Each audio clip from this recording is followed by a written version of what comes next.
Good day, Zebra Nation, and this is your boy, Iyakin. And syempre, ngayong araw ay ipapakilala ko sa inyo ang aming bagong design na helmet na inilabas ng Zebra Helmet Philippines. Ito, hawak ko na po yung aking bagong Zebra helmet. Syempre, bubuksan na natin. Kung mapapansin nyo, wala na siya sa box. And syempre, paliwanag ko yun mamaya. And shoutout nga pala, nasa likod ko yung aming tarpaulin na ginamit noong Philippine Loop Adventure Tour. Nga, Zebra Helmet Philippines, Boomerang Set, and Sphinx Philippines, and Future Eyes. Wow! Hey, napakaangas! So, siguro na pagbukas ko ay mapapansin nyo kagad itong ating lens. Napakaangas tignan.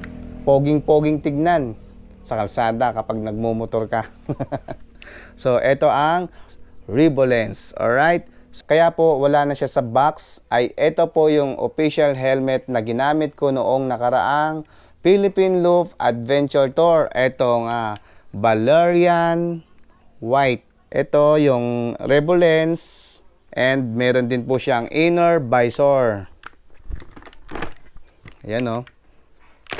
Yun. Same as RevoLens po. Yung atin po nga inner visor ay napakaliwanag din po. Kaya pag sa gabi, no problem po yan. Magagamit po natin same.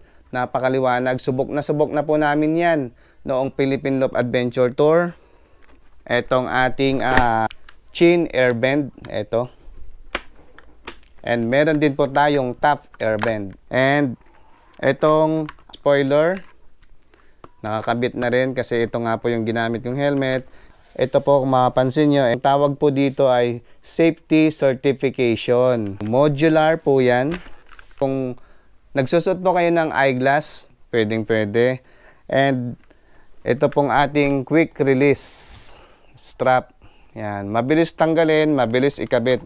Mapapansin yung kulay red na to. Ito po, ang tawag po dito ay emergency fallout. Alright. Pwede siyang hatakin lang pag mga emergency. And yung ating premium design padding. Ayun. Itong ating premium design padding po ay removable. Pwede po siyang labhan. Natatanggal po yan. Yan, no?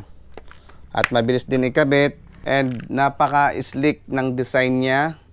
And ito pong ating helmet ay aerodynamics. Ibig sabihin, kapag mabilis po yung takbo nyo, yung hangin ay pag ganun lang yung hangin niya.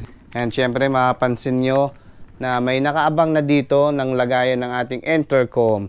So ito po yung pinagkabitan ko ng ating GP10 mesh, Geely Intercom mesh, GP10 na gamit namin ng Philippine Loop.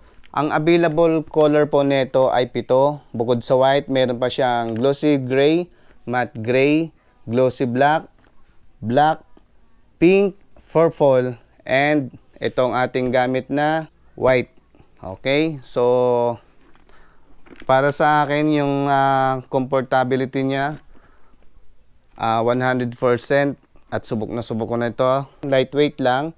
And ating, para naman sa safety features niya ay 100% para sa akin. So, maraming salamat, Zebra Helmet Philippines. At may bago tayong helmet ulit. Alright? So, this is your boy Iyakin. Maraming salamat. Alright? Kaya ano pang hinihintay nyo, subukan nyo na itong ating Valerian Helmet by Zebra Helmet Philippines para sa safe na travel natin. Alright? Ito lang mapapayo ko sa inyo, wag kayong iiyak pag wala kayong pera. Kailangan ng pera para makabili ng Valerian Helmet. Alright?